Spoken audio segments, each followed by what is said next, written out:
primero Cristo como modelo y método de educación, y después profundizaremos en la pedagogía del éxtasis, pero desde una versión o una dimensión práctica, vale, para nosotros como educadores, ¿no? Bueno, la introducción que siempre conviene, ¿no? Viene a decir, como hemos dicho que vamos a hablar de Cristo como modelo y como método, yo quisiera decir que no me mueve a hablar de Cristo solo una consideración, digamos, piadosa, que desde luego para mí es lo más importante de mi vida, sino también una coherencia con la visión de la realidad y el método para conocer mejor todo lo que hemos venido hablando, ¿no? Partiré diciendo que todas las ciencias tienen un modelo teórico que unifica esa cosmovisión de su disciplina, ¿no? Y precisamente ese modelo establece el método a seguir en su investigación y en su aplicación. Sí, hay micrófonos abiertos decididamente, ¿eh? Bueno, si partimos de Dios como principio, como fundamento, axioma y razón de ser de toda la realidad, estamos afirmando que Dios es el modelo absoluto que define y revela toda la realidad que Él mismo ha hecho. En este caso, no estamos ante un modelo entendido como un constructo teórico del hombre en su esfuerzo por descubrir la realidad. Muy al contrario, lejos de ser un constructo teórico, es viviente definición trascendental de todo lo que hay y de modo especial del ser humano al que constituye a su imagen y semejanza. Penetrar en la verdad, en ese modelo absoluto que es paradigma de la realidad, debiera ser el objetivo más excelso de la inteligencia humana. Para ello, contamos con la inspiración que como verdadero amor atractor o atractor que nos atrae hacia la verdad, la bondad y la hermosura que Él es, nos proporciona el mismo absoluto en nuestro espíritu. Así pues, existe una relación entre el método y el modelo o realidad que se pretende conocer. De hecho, hemos dicho ya que la realidad es la que determina el método apropiado para que conozcamos. Bueno, pues en la educación también se requiere el modelo y método. Y nosotros escogemos para nuestra reflexión, en este punto, tampoco un modelo teórico, sino vivo y concreto, dado que hemos tenido el inmenso don en la historia de la encarnación de Dios mismo, en su Hijo, para mostrar al hombre el camino o método de su transformación, deificación o perfección. Muchos son los educadores cristianos que han puesto en práctica su modelo educativo en la historia. La educación en el éxtasis precisamente es una de las muestras. Fernando Rielo tiene como inspiración el modelo de educar de Cristo. Él mismo nos lo dice en la siguiente cita: Cristo es para mí el modelo de todos los modelos pedagógicos y culturales. Por tanto, el origen y fin de una formación humana que marca con su sello indeleble la historia del hombre y su universo. Este modelo absoluto no solamente es válido para los creyentes, sino para todo el pensar humano de todos los tiempos. Cristo lleva a plenitud todo lo que de valor y virtud se encuentra en el ser humano como patrimonio genético, sea educativo, cultural, religioso, científico, de una humanidad que, creyente o no, ha obtenido por la acción de Dios en el ser humano con el ser humano. sea, todo lo que hemos podido desarrollar se debe precisamente a su acción en nosotros, creamos o no.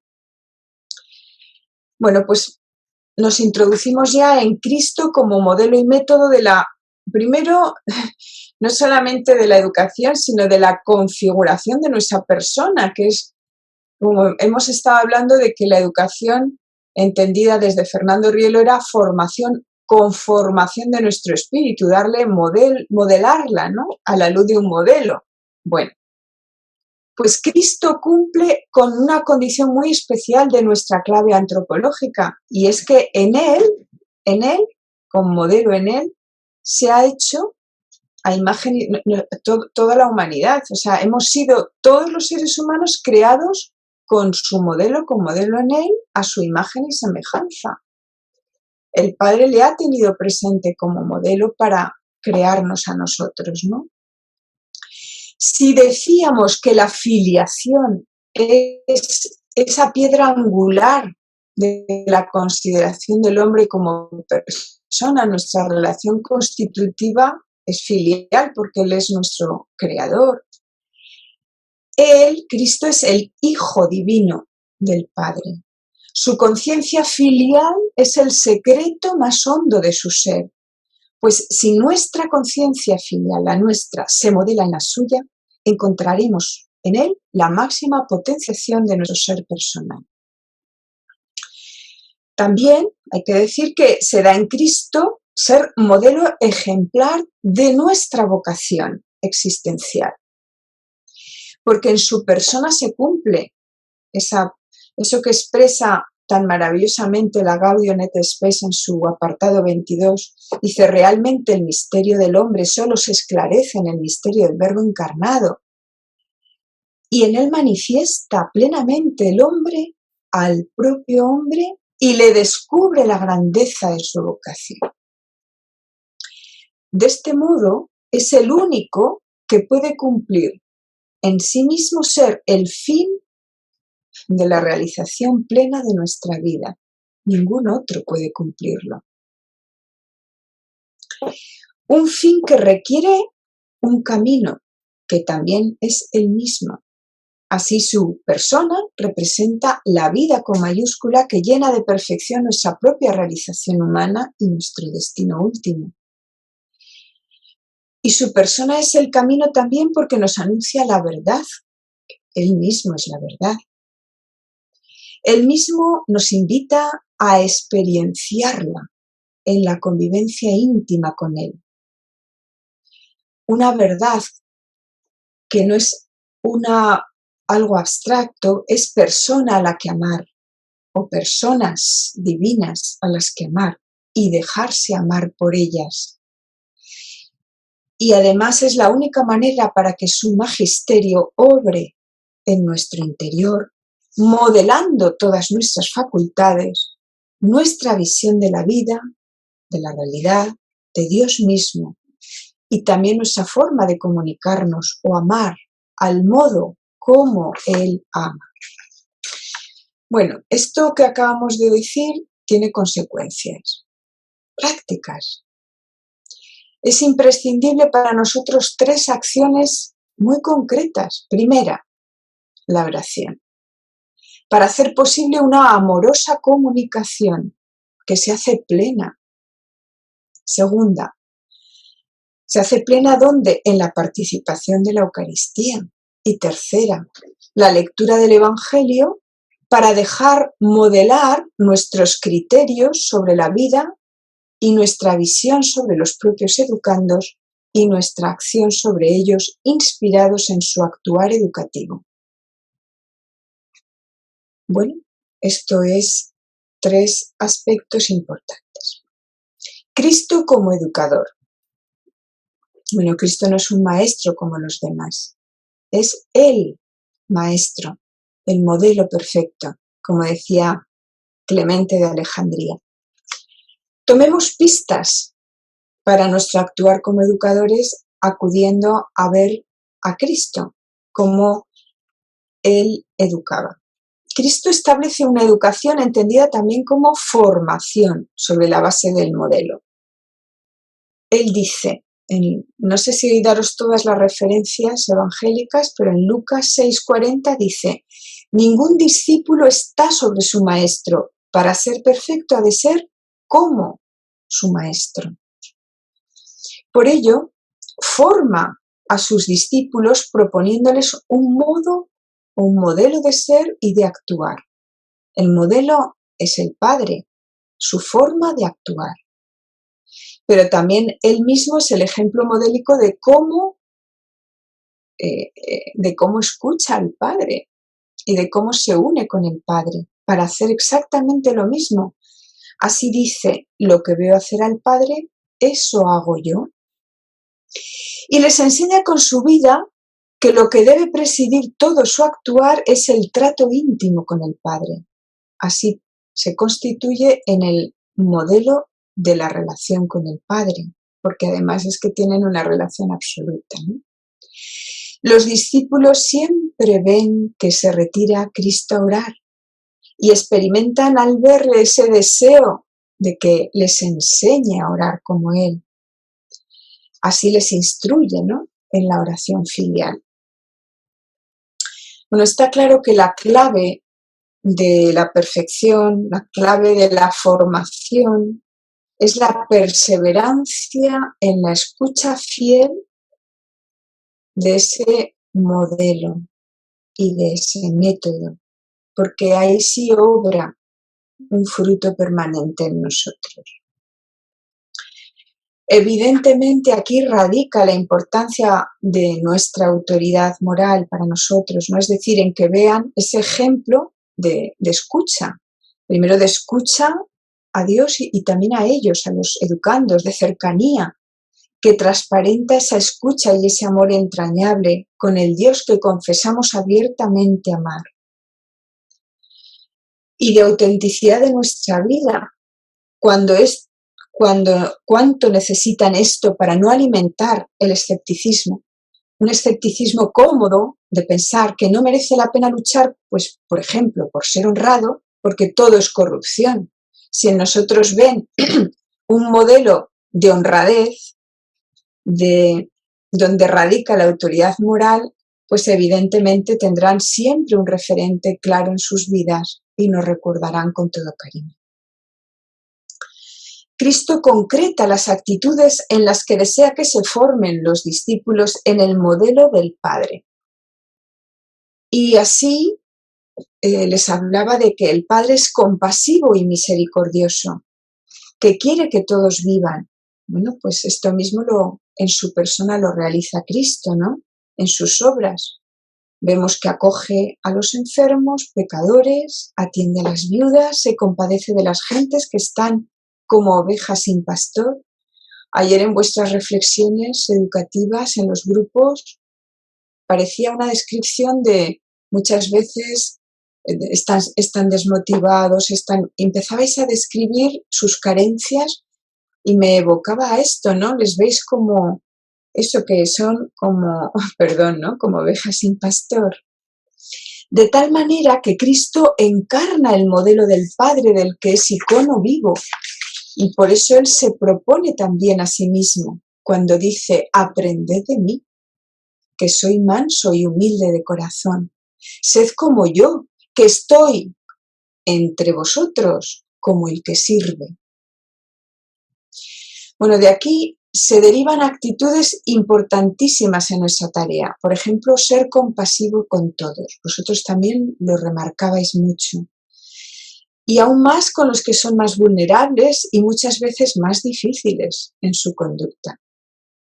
Esto exige de nosotros que nos descentremos de nuestras preocupaciones para situarnos en las suyas, tener visión de qué clase de enfermedad, entre comillas, padece su éxtasis. Desmotivación, escepticismo, flojera, y estar atentos a sus posibles causas, heridas afectivas, falta de referentes válidos, dejándonos afectar por su situación vital para ser cercanos e implicarnos creativamente, yo diría, orantemente, en su curación. Para ello hay que crear ocasiones de encuentro, por ejemplo, un trabajo conjunto con ellos. Y muchísimas propuestas que se os pueden ocurrir. Hablabais de voluntariado, por ejemplo, ayer. Nuestro trato con ellos debe ser desde la humildad y mansedumbre, como Cristo, ¿no? Claro, combinado con la autoridad, no con un buenismo y dejar pasar que es totalmente antieducativo porque desde luego no indica amor. Tenemos que mostrar un claro interés por querer comprender sus puntos de vista para luego aportarles los nuestros. Esto es también ser humilde y manso, ¿no? Porque a veces podemos no tener la serenidad suficiente para situarnos en lo que es su punto de vista y desde ahí llevarles a algo más perfecto, ¿no? Es importante no precipitarse. Es claro que la forma de entender la educación de Cristo, sobre todo, es formar a través de los modelos de actuación, dando criterios para diferenciar los que responden o no a los valores y virtudes evangélicas que quiere imprimir en el corazón de sus discípulos, a fin de que adquieran esa visión y se conduzcan por ella de la vida. Ejemplos que podríamos poner. Cristo propone como modelo a sus discípulos a los niños, lo cual revela que él posee un corazón de niño. Con ello está poniendo de manifiesto que ama la delicadeza, la sencillez de espíritu y la inocencia. Los niños también les sirven como ejemplificación porque reflejan una actitud filial abierta y receptiva del don de Dios, y en eso consiste también la humildad. El secreto de la verdadera grandeza está en hacerse pequeño como un niño, dirá en Mateo 18, 4.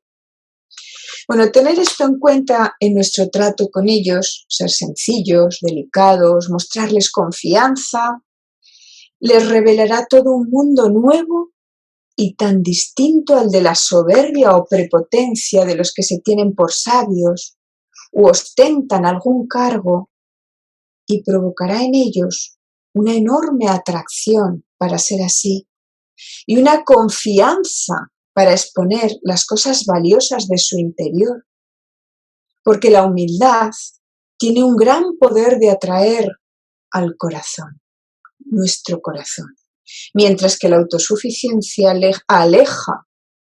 La sencillez además es clave para descomplicar su psicología y sus preocupaciones.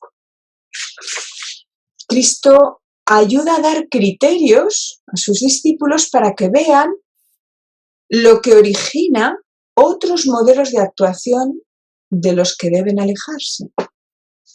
Y dice: guardaos de la levadura de los fariseos, que es la hipocresía. No seáis como los gentiles.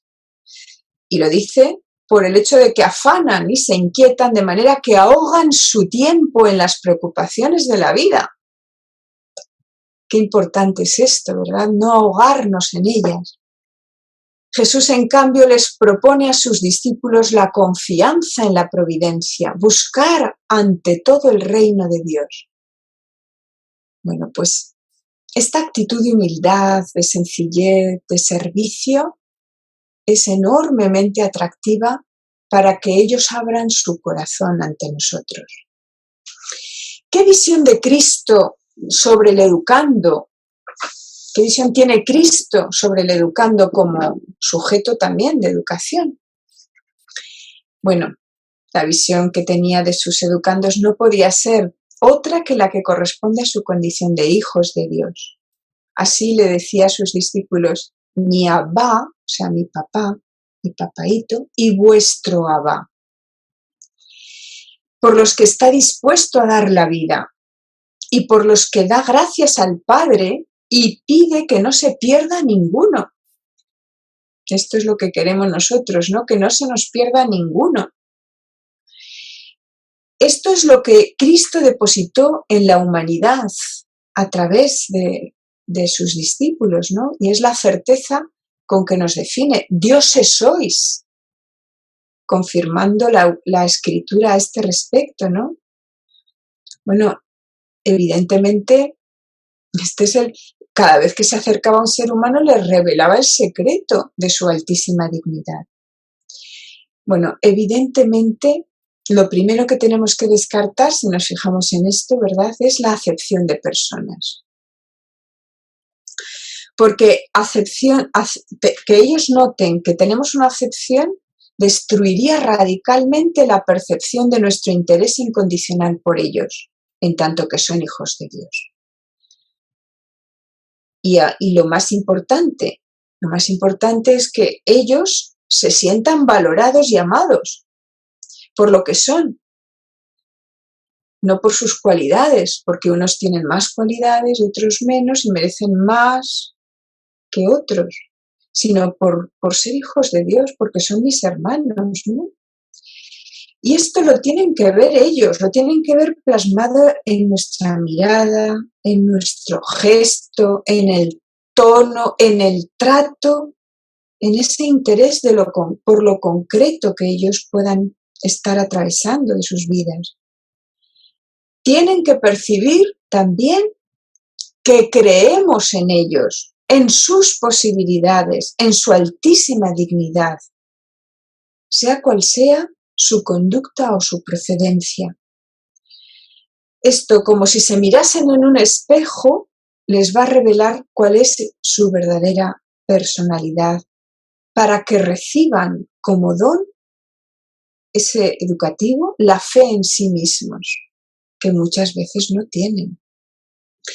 Este es el cuidado, la atención con que se debe tratar a todo el que se nos acerque para restaurar en él su condición filial, su conciencia filial, que es su auténtica herencia. Así que es preciso no solo amar, sino que perciban que son amados. Y la calidad de nuestro amor, como hemos dicho, no puede estar condicionada por su comportamiento o por sus cualidades y defectos, sino debe de estar centrada en la gracia que recibimos de Dios en nuestra visión y en el deseo de comunicarles lo mejor, ¿no? El amor debe crear un clima de comunicación auténtica hasta poder darse esa transformación que esperamos de ellos y que es señal de un auténtico progreso en su educación. Bueno, desde luego Cristo consideraba a sus educandos, a sus discípulos, sujetos activos de la educación y por ello les iba haciendo partícipes de su misma misión, les implicaba constantemente en su acción. Por ello les envió a predicar y a curar. Apelaba a su libertad para acoger su acto educativo, y el cual siempre era de altísimas metas. Exigía un seguimiento radical, orientar radicalmente la vida, igual que él. Y lo hacía percibiendo la sed que latía en su conciencia íntima. Así, por ejemplo, les dice, Jesús le dijo al joven rico que se le acercó para aprender de él qué tenía que hacer para ser perfecto.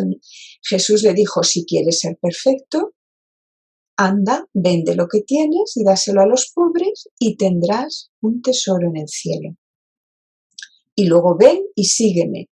O sea, es una exigencia radical que denota confianza en sus posibilidades. Además, es el medio de sacar lo mejor de los educandos, de los discípulos, para que orienten el acto espiritual personal de manera totalmente nueva, con un único afán, un único tesoro. Y esto se muestra en que para adquirir ese tesoro que es el reino de los cielos hay que vender todos los demás tesoros que ocupan el corazón. Es la vía de negarse a sí mismo en aquello que entorpece la plena disponibilidad para aprender a amar y para moverse en el terreno de la confianza total con el Padre y no en las propias fuerzas o unos ojos los nuestros puestos en nuestros propios límites o los de nuestros educandos, ¿no? Evidentemente tenemos que reflejar que en ellos vemos un auténtico tesoro por pulir. ¿Os acordáis de la pregunta que os hice? ¿Reflejáis vuestra fe y vuestra esperanza en la educación y en los educandos? Bueno, pues tienen que ver que nosotros vemos esto en ellos, que son todo un tesoro, una fuente de posibilidades de bien y de servicio. Por eso es tan importante que les propongamos retos, grandes propuestas de servicio y de aplicación de lo que son y de lo que conocen, y sobre todo de lo que son como personas, y también de los instrumentos que tienen, de lo que conocen, para el bien de los demás, para que dejen una huella en la vida de los demás. Por eso alabo la iniciativa de la Misión Idente Ecuador que estáis llevando a cabo precisamente en estos momentos, ¿no? De pandemia, y otras muchas nobles iniciativas que estaréis llevando a lo largo del curso, ¿no? Esto les previene sin duda de muchos riesgos en sus conductas para no tener, si no tienen grandes cosas en las que invertir sus energías personales, pues ahí hay más riesgo, ¿verdad? Bueno, ¿cuál es el estilo educativo de Cristo? ¿Cómo lo podemos condensar? Todo esto son solo rasgos absolutamente incompletos, ¿no? Pero bueno, está claro que su estilo educativo consiste en hacerse presente y en invitar a los que llama a estar con él, presente en sus vidas. Y además, para que estén con él, les invita, ¿no? Es esa pedagogía de la que hablabais vosotros, pedagogía de la presencia, ¿eh? Me parece, bueno, uno de vosotros, ¿no? Ayer precisamente también la volvíais a decir. Es la pedagogía también del seguimiento y de la convivencia. Por eso es tan importante que nos hagamos presente a través de nuestro interés por ellos como personas y les ayudemos a progresar en su comprensión de todo, también de las materias que les transmitimos y de los criterios de la vida, ¿no? Que vean también por nuestra parte el seguimiento, es decir, que no dejamos de interesarnos por ellos como muestra de un verdadero afecto y que les propongamos ambientes de verdadero encuentro para que abran sus corazones en esa convivencia, ¿no? Bueno, Cristo, el estilo de relación que tenía y de comunicación era de vital importancia, ¿no? Es con esas características de un encuentro personal, singular, con cada uno. Se acerca al corazón de cada uno, salva todas las distancias, se compadece. Así dice el Evangelio, le miró y le amó. Qué importante es la mirada, cuánto transmite, ¿no? Se hace vulnerable a la necesidad del otro hasta el extremo. Tiene a sus discípulos como amigos y por eso les comunica todo lo que oye del Padre, ¿no? También otra nota peculiar de su estilo es su autoridad moral, ¿no? Por encarnar en sí mismo ese modelo que pretendía enseñar y porque está muy lejos su autoridad de un normativismo, de esto es así porque la norma lo dice, ¿verdad? Y la única norma que él da es el amor, y el amor en todo, y también en el quehacer pedagógico, ¿no? En la transmisión de la verdad, aunque le cueste persecución, ¿ves? Y en este sentido hay muchos, ¿verdad?, que había un autor que lo decía de una manera bruta, pero la verdad muy clara, ¿no? Dice, hay algunos que más que maestros son mercenarios porque enseñan lo que está de moda, lo que queda bien en cada momento y no la verdad. No corren riesgos cuando Cristo sí. ¿Eh? La pedagogía de Cristo es eminentemente vital. Se dirige a la vida, no es teórica. Se implica en todo su ser e implica a los demás también en toda su vida para que asuman una nueva manera de ser y de vivir por esos caminos, ¿no? Su pedagogía es tremendamente intuitiva porque él muestra que se aprende observando. Y en este caso de los discípulos, observando el comportamiento de Cristo, aunque él también cómo observa el comportamiento pues, de la pobre viuda, cómo escucha a la samaritana, cómo perdona a la pecadora, cómo cura a tantos, ¿verdad? Pues viendo cómo actúa él, sus discípulos aprenden su modelo de vida. Ojalá que pudieran también nuestros educandos decir de nosotros, ¿no?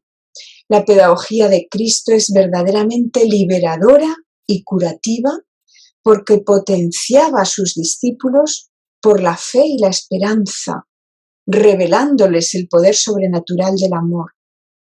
Así, por ejemplo, les decía muchas veces, no temáis, no temas, yo he vencido al mundo, o no temáis. Y su palabra producía un efecto inmensamente liberador, a la vez que les enseñaba a fundamentar en él su confianza, razón por la cual se lamentaba muchas veces de la falta de fe de sus discípulos, cuando no eran capaces, por ejemplo, de curar, señalándoles el motivo de su fracaso, ¿no? Cristo busca sanar no solo la dimensión física del hombre, sino su espíritu, que se proyecta también en el mal uso de la libertad. Por ello forma todas las dimensiones del hombre para ordenarlas al amor absoluto. Y nos dice que no necesitan médico los sanos, sino los enfermos. No he venido a llamar a los justos, sino a los pecadores. He venido para que tengáis vida, y vida abundante. Bueno, ¿cuánto necesitamos todos que nos liberen de nuestros temores y de nuestras propias faltas de energía extática por no poner toda nuestra confianza en manos de quien nos ama y nos ayuda a tener vida abundante? Esto es lo que la gracia hace posible. Allí donde está nuestra limitación, la gracia se hace presente con solo tengamos fe y la supliquemos. A este respecto es muy entrañable y además clarísima una cita de Fernando Rielo que dice así: la actitud pedagógica de Cristo es la de un no temáis, que produce el efecto positivo que quiere significar dicha expresión. ¿Por qué? Porque es una actitud que tiene todas las virtudes de la energía estática: el amor, la paz, la sinceridad, la seguridad, la confianza, la generosidad. La creencia y la fe controlan el miedo con sus derivados complejos, en tal grado que son inversamente proporcionales. A mayor creencia o fe, menor miedo. A menor creencia o fe, más miedo. Esas expresiones del lenguaje común de voy a poner fe en esto, creo en esta persona, tengo fe en que esto saldrá, son disolventes del miedo. Fijaos bien, perdón que corte su cita. Cuando nosotros, convencidos de lo que les estamos diciendo, les decimos a ellos, no tengas miedo, tú puedes, aunque para ellos sea una sorpresa al principio, les va a producir seguro el efecto de un bien. Les va a dar seguridad. Son hábitos, o sea, son disolventes del miedo que ocultan, porque la creencia y la fe son hábitos de dominio en los que el miedo va tomando la forma de las virtudes que se han ejercido a causa de dominar el complejo. Es decir, se han ejercido valor, humildad, sinceridad, confianza, prudencia. Esta es una cita de un tratamiento psicoético de la educación en Fernando Rielo. Bueno, se podrían decir tantas cosas más, pero voy a pasar al segundo apartado. La pedagogía del éxtasis de Fernando Rielo en un sentido sobre todo pues práctico, ¿no? En días anteriores hemos afrontado lo que significa la educación, atención, del éxtasis, como educación de esa capacidad unitiva de nuestro espíritu que nos hace potenciar todo ese patrimonio genético al máximo, por estar constituidos por el absoluto y abiertos a él, a su infinito. Hoy nos vamos a centrar sobre todo en cuestiones muy prácticas sobre cómo educar ese éxtasis. También implica educar en el éxtasis. O sea, educar el éxtasis, pero haciéndolo, educando en el éxtasis. Bueno, está claro, y antes de nada, la fuente de inspiración de la pedagogía, del modelo de Fernando Rielo, de su pedagogía del éxtasis, está claro que es Cristo, ¿no? Y él lo dice claramente, nos lo dijo antes. Es un modelo y un método vivo, ¿no?, de la pedagogía divina que pone de manifiesto Cristo, ¿no? Y que desde luego Fernando Rielo lo propone como modelo de educador de la pedagogía del éxtasis. Y os leo la siguiente cita, que es de su libro, La persona, de su obra, ¿no?, de su reflexión, La persona no es un ser para sí ni para el mundo, sino para Dios.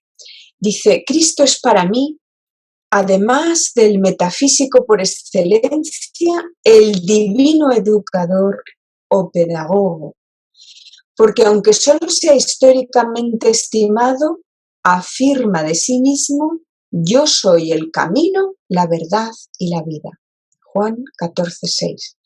Esta es la trilogía de la sustancia misma de la educación, para que el ser humano pueda verificar integralmente su proyecto personal de vida.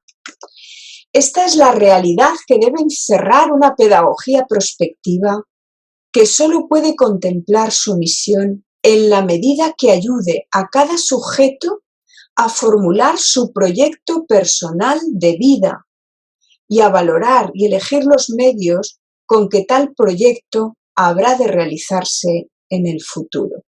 Claro, esto es lo que nosotros queremos, ¿no? No solamente que sean buenos profesionales, sino que su proyecto de vida abarque mucho más que su profesión, su propia persona entera, ¿no? Bueno, pues ¿qué implicaciones? Vamos a hablar de las implicaciones para nosotros, como educadores, que conlleva esta pedagogía del éxtasis. Bueno, la educación del éxtasis y en el éxtasis exige que el educador se preocupe por todo lo que entraña su bienestar integral,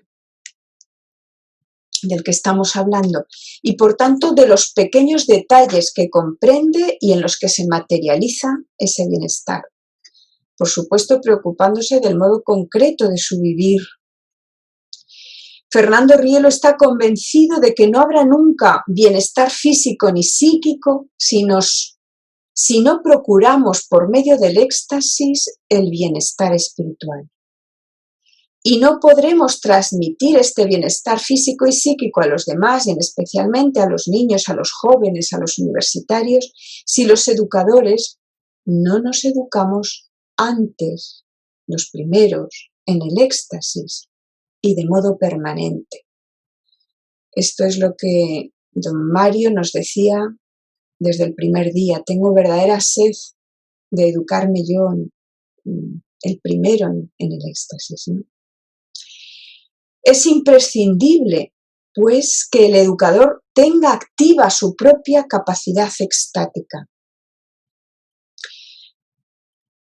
Necesitamos considerarnos, pues, que somos discípulos de quien puede ayudarnos a dar mayor elevación moral a nuestra mirada, a nuestro destino, a nuestra forma de tratar y a cómo restaurar, psicoéticamente hablando, a nuestros educandos, es decir, discípulos de Cristo.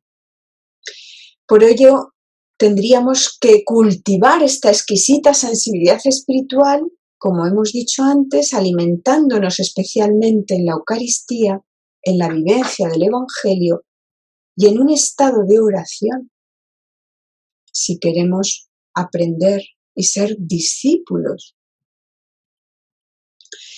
La motivación debe ser intrínseca, tanto del educador como en el educando, y más profunda que cualquier estrategia que nos pueda servir de medio, ¿no? La motivación de la que estamos siempre hablando en esta forma de educación es el amor. Y claro, esto se traduce en actitudes concretas, ¿no? El amor se traduce en entusiasmo, en ilusión por nuestra tarea.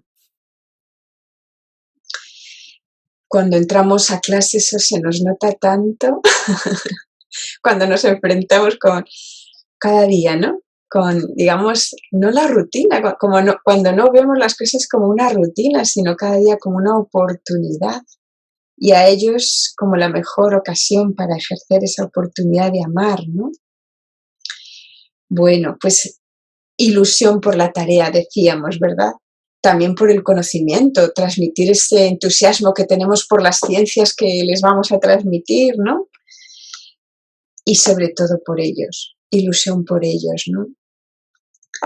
A los que nos entregamos en esa misión de acompañarles, ¿no?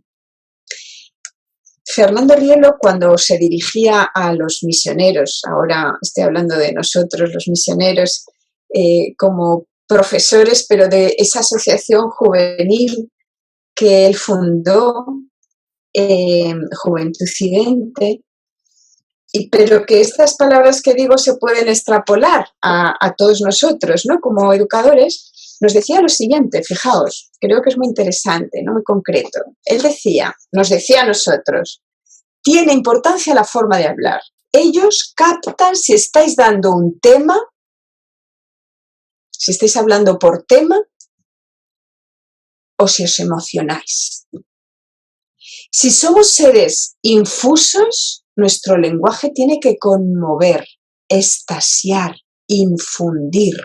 Infundir pues esos valores de los que queremos que ellos se apropien, ¿verdad? Desterrad de vosotros la palabra tema. Hay que hacerlo realidad. Adquirir el lenguaje de la emoción, un lenguaje ungido. Y nos decía, instituid comunidades genéticas. Vamos a vivir genéticamente este ideal. Y entonces el niño se entusiasma y empieza a querer ser fiel a sí mismo. O sea, a que se examinen en su progreso, ¿no? Comunidades genéticas quiere decir, vamos a examinarnos de cómo vamos progresando, ¿no? Y de qué nos falta para progresar de una manera sencilla y motivadora. Y también nos decía, ponedles ejemplos magníficos, elevados, legendarios, no vulgares, para que cada uno quiera ser héroe. Coged artistas, héroes y sobre todo santos. Todo es imagen genética de la santidad. Descubrid impudorosamente ante ellos vuestro entusiasmo genético. No tengáis pudor en este sentido, ¿no? Bueno, el Evangelio es la primera autoridad, nos decía. Es cita erudita, pues Cristo es el autor. Y nos decía, y al joven idente le diremos cuáles son los ideales que Cristo tiene sobre él, que sea grande, magnífico, héroe, y luego él libremente escoja la alternativa. Pero si no les damos modelos, ¿cómo van a escoger? Bueno, otra consecuencia que se deriva de esa educación en el éxtasis es la forma de trato, que, claro, lógicamente, pues no puede ser cualquiera, y él la decía como culto dúlico. Bueno, pues todos sabemos que el culto dúlico no se refiere al culto latréutico, ¿verdad? Que se dirige solo a Dios, sino el que se dirige al ser humano porque en él está presente Dios, constituyéndole, ¿no? Como hijo de Dios. Él nos decía, y le cito, Toda persona humana es, en virtud de su carácter deitático, merecedora de verdadero culto, de un culto que toma las características de una generosa entrega, con la forma de veneración, de acatamiento, consideración, deferencia. Estas son las manifestaciones del amor que resumo en la virtud del respeto. Respeto a Dios y respeto al hombre. Fin de la cita. O sea, en tanto que son hijos de Dios, desde luego merecen este culto, nos decía él, ¿no? ¿Y cómo van a ver que su trascendente personalidad si no se lo damos? Cuando por sorpresa nosotros damos esta veneración a su persona, tienen como espejos que decir, pero ¿quién soy yo para merecer esto, no? Es decir, ¿cómo les descubro la verdadera personalidad que tienen? Pues por mi forma de tratarles.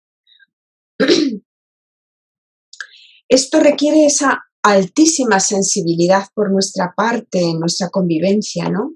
Y desde luego ponerse al servicio de sus necesidades espirituales, psicológicas, morales, sociales. Esto lo decía él también, ¿no?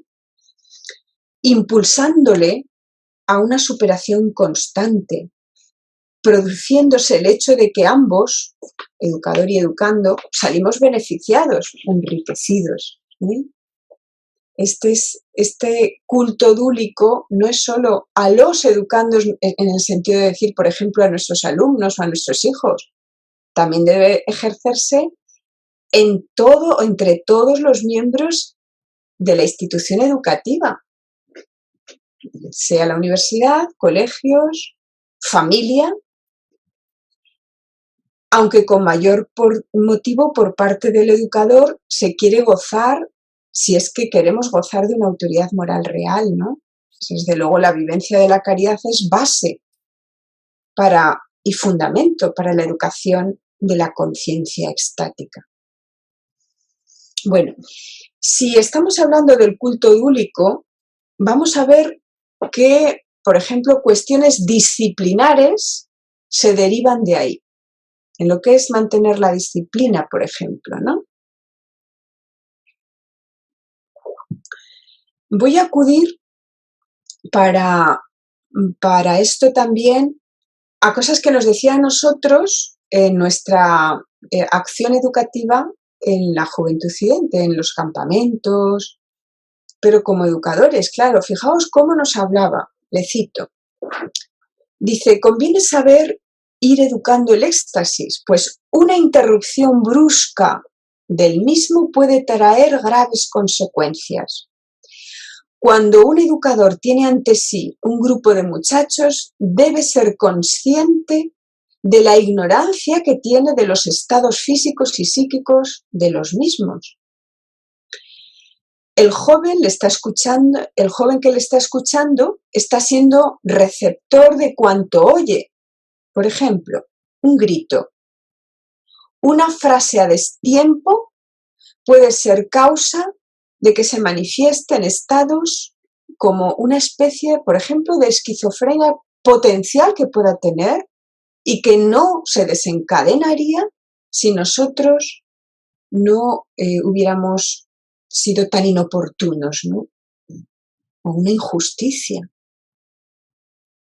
o un desprecio, ¿no? Un corte, Es por ello importante la forma del trato y el refrendamiento de la conducta del que les habla, porque todos, fijaos de lo que él nos decía, todos vivimos un estado de enfermedad normal. O sea, hay un estado en nosotros siempre imperfecto. Él decía de neurosis. Hay una neurosis que es muy patológica y otra que es bastante más normal. Bueno, pues en todo se nos puede desencadenar o potenciar cosas que se evitarían con un trato exquisito, ¿no? Entonces, sabedores de esto, iniciamos el camino de la virtud. Y la educación de este estado de enfermedad normal, o sea, para educar, es el ascetismo, es la virtud, es la regla de oro, ¿no? Por tanto, los primeros que tenemos que exigirnos la virtud somos nosotros, porque proyectamos aquello que somos. Otra palabra textual suya dice: los educadores deben tener equilibrio, serenidad, ternura, amor. De lo contrario, dejan en los jóvenes aquellos gérmenes de desencanto que sentidos ya en otras circunstancias familiares, por ejemplo, les hace no creer y poner todo su interés en no creer ya en nada. Cuántos escepticismos, ¿verdad?, hay por esta causa. Se dan entonces movimientos evasivos, huir, por ejemplo, del educador, que le supone un trastorno para él, o reaccionan según sus caracteres psicológicos con estados de agresividad o de depresión, según los casos. Nos hablaba clarito, nos exigía. Los educadores, decía también, deben cuidar su trato entre ellos mismos. El respeto, la atención mutua, crea ya una forma de convivencia entre todos los miembros de un campamento, o bueno, podemos decir de la universidad o de donde sea, ¿no? Lo que los acampados, lo que los educandos vean que hacemos entre nosotros, eso harán entre ellos. Y termino sus frases textuales diciendo lo siguiente para nuestra reflexión. A lo mejor os provoca sorpresa, ¿no? Él nos decía, en el campamento, pero trasladarlo cada uno a su realidad, no se imponen castigos. Nadie tiene que imponerlos. Y nos decía, en este clima afectivo de exquisita inteligencia, porque se necesita una exquisita inteligencia también para el trato afectivo y delicado, el castigo es el fruto de aquella exigencia de lo que a sí mismos no se impusieron los educadores.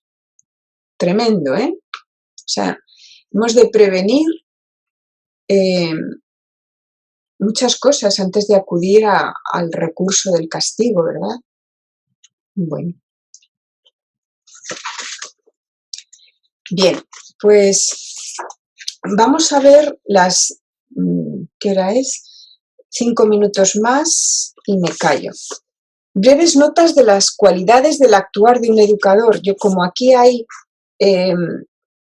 yo casi voy a leer los enunciados, porque vosotros vais a saber llenarlos de contenido, salvo alguno que me voy a detener, ¿no? Yo lo que veo que se deriva de aquí es, primero de todo, en cuanto a cualidades que deberíamos de encarnar, hemos dicho la autoridad moral, ¿no?, que es imprescindible para, con la ejemplaridad, estimular la elevación moral de los educandos, ¿no?, y elevarlos y darles claves existenciales. Pero fijaos lo que dice él en cuanto a esto mismo, ¿no? Fijaos, dice, el educador que por prejuicios inconfesables se abstuviera de testimoniar su propia fe en los valores que debe inspirar su propia vida o proyectara los disvalores de su mal ejemplo, no solo perdería una ocasión preciosa de influir positivamente en el educando, sino que se convertiría en escándalo. Esto es, en un pseudoeducador que ha convertido su oficio en el antiarte de la manipulación y la emboscada. Tremendo, tremendo. Bueno, entonces autoridad moral. Hombre, por supuesto, después de lo dicho, comunicación entrañable con los educandos, equilibrio, serenidad, ternura, actitud colegial, sabiduría, humildad y presencia activa. Y desde luego creatividad, innovación, abnegación, responsabilidad, tantas otras. Bueno, pues termino con los caracteres de la educación en el éxtasis. Muchos de vosotros lo conocéis, pero yo los voy a citar para terminar.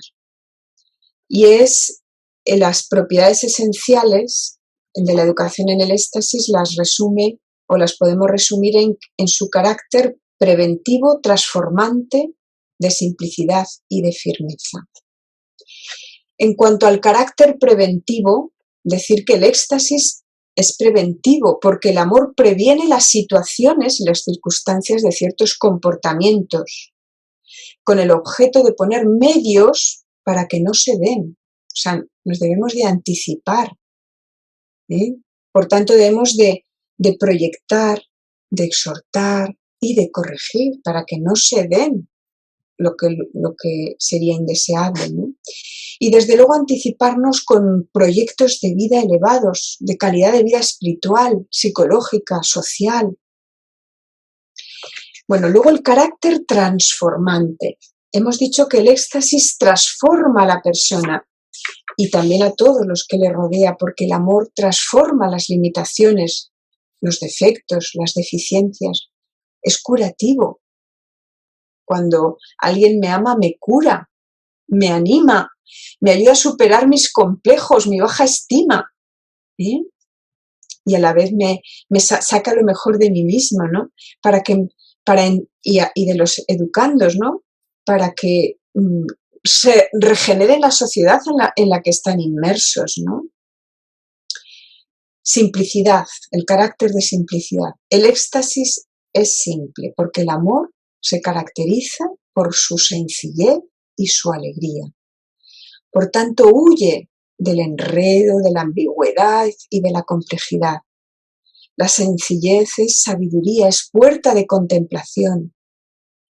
Indica humildad, inocencia, honor, dignidad.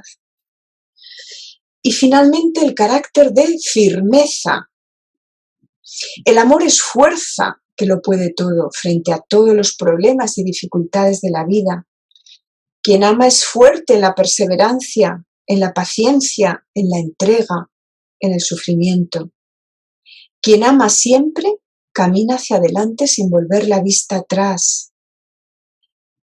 La educación en el éxtasis desde luego exige firmeza, que es lo contrario de la debilidad consentida o de la pereza o de la inestabilidad que tanto desorienta al educando, o de la inseguridad y de la indecisión. O sea, la firmeza es lo contrario de todo eso, ¿no? El éxtasis proporciona fortaleza, constancia, vigor, diligencia, entusiasmo, ilusión, solidez, seguridad, ímpetu, acometividad, etcétera, ¿no? Y en este sentido acabo diciendo lo que él nos decía, que no viviéramos estados paternalistas. Una cosa es acompañar y querer y amar, y otra cosa es tratar a los demás como si fueran unos blandengues, con estados paternalistas. Dice, en este equilibrio, o sea, hay que adquirir el dominio de sí mismo. El que llega a un individuo paternalistamente, si no les enseñamos a que ellos tengan dominio de sí mismos y les tratamos paternalistamente, dice, llevamos en nuestras manos a un individuo sin realizarse. Así es que hay que exigir. Él exigía, Cristo exigía, como hemos visto, ¿no? Un seguimiento radical, un cambio de actitud. Para entrar en el reino de los cielos hay que ser como los niños, ¿no? Y por tanto indica un cambio total, un seguimiento total.